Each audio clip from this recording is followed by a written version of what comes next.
नमस्कार दोस्तों, कैसे हो आप सब। जी हाँ दोस्तों, आ गया ट्रेंडिंग स्टार का बवाल अपडेट। अभी देख रहे हैं आप दीवाना आदित्य ऑफिशियल। तो बात करेंगे दोस्तों ट्रेंडिंग स्टार के बारे में। जी हाँ, हिट मशीन, जिनको प्यार से लोग हिट मशीन भी बोलते हैं। जी हाँ, हिट मशीन का गाना आ रहा है अखिलेश कश्यप के कहर के साथ। जी हाँ, कश्यप कहर आ गया है, वो भी अखिलेश कश्यप जी के चैनल से। अन्नपूर्णा फिल्म्स, खेसारी लाल यादव जी का गाना, जो कि काफ़ी ज़्यादा बवाल गाना आ रहा है। गाने का नाम ही बवाल है, पढ़े जालू एतवार के। जी हाँ, ये गाना 18 जनवरी को 6:45, जी हाँ दोस्तों 6:45 पे रिलीज किया जा रहा है।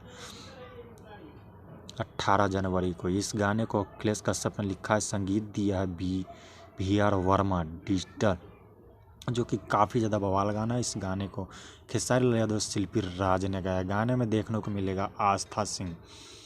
जी हाँ दोस्तों, काफ़ी ज़्यादा बवाल। तो अपडेट कैसा लगा आप लोग कमेंट में ज़रूर बताएं, और ट्रेंडिंग स्टार हिट मशीन के फ़ैन हो तो चैनल को